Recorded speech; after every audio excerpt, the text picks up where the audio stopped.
Hi, I'm Josh, co-founder and CEO at Interact Quiz Builder. Over the last 10 years, we worked with a lot of coaches, and I've seen some of them grow their businesses that are honestly just working with a handful of clients into multi-million dollar brands. And then I've seen others where they're out of business after a few months or a couple of years, a lot that have come and gone. And one of the big differences between those two use cases or scenarios is the one that ends up propelling forward and really growing into something big has a consistent and solid content strategy. Now, usually what that breaks down to is one of three mediums, either video, audio, or written. So one of those three mediums is their core, and somebody that creates content consistently over 2, 3, 5, 10 years, generally, not always the case, but generally has a much stronger growth trajectory than somebody that doesn't. So what I want to talk about today is how you can take knowledge that you already have as a coach and turn it into content on whichever platform makes the most sense for you. Now, I say whichever platform makes the most sense for you because there is no obligation to go with whatever like the hot social media of the day is. I think a lot of times we get sucked into like, oh, I need to be on this platform or that platform. I need to make video. I need to do blogs.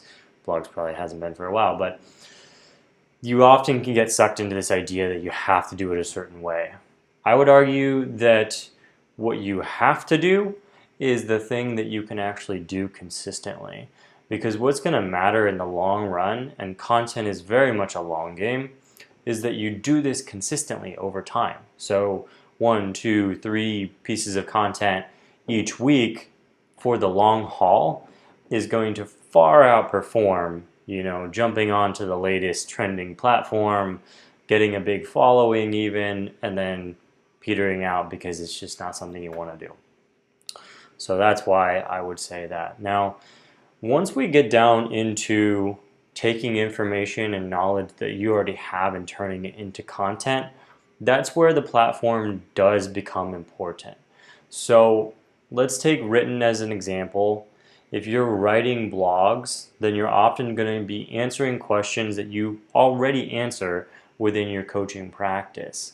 If somebody's constantly asking you about types of motivation and how do you motivate yourself, that's a great example of a blog post to create. And the length of that post pretty much is dependent on how long you need to answer the question effectively. Now, video would be similar but different, where if you're going to record a video answering that question, you probably want to record that video and talk exactly how you would talk if you were actually talking to a client. And in some cases, it actually makes sense to ask clients if they would be okay with doing a live thing. Honestly, on that one, I've seen it go both ways. Some people do that really successfully. Other people just record the content themselves.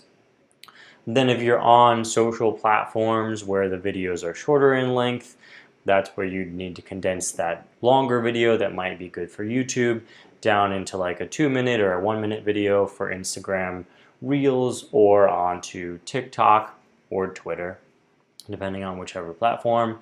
And then if you're doing audio, so you're doing podcasting, that's where same scenario. You can either record the stuff yourself or invite somebody on to talk about the topic or invite a guest on to talk about the topic.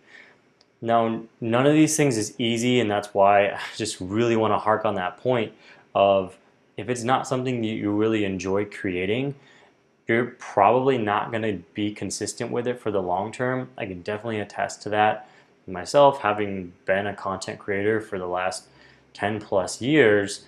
The things that I end up doing consistently, and I've seen this in our coaching clients over and over again, the ones that really enjoy what they're doing, they have that podcast for 5 years, for 7 years, for 10 years. The ones that are doing it because podcasts are hot right now, that's the one where you see their show and there's 5 episodes and it's dormant, right? So really important just to focus on what it is that you actually enjoy doing, and then You want to take questions that people have and then translate that over into whichever medium of content makes the most sense for you. And what I do is I just keep a running list of things that people ask about, terms that people use to describe their problems and their situation. It takes a lot of listening. I mean, I've probably listened and talked with customers for, gosh, it's got to be over 10,000 hours now after 10 years of this. And all of my best ideas just come from listening to what it is that people are trying to do, what they're trying to accomplish using our product, problems that they're running into, things that they're talking about that are related to our product but not directly. This video is a great example.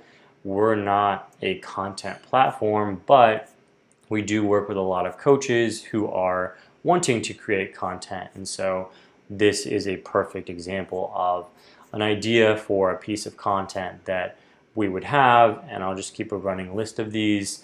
Our team also creates a lot of content, and we all do the same thing, where we're really just listening to what it is that people are thinking about, trying to work through problems that they're having, solutions they're trying to figure out, platforms they're trying to learn, ways they're trying to do business, and then we gather the answers to those questions, either from our own experience, but honestly, more often it's from looking to what other people are doing that's working. That's why I started off this video by saying that I have seen these two paths over 10 years.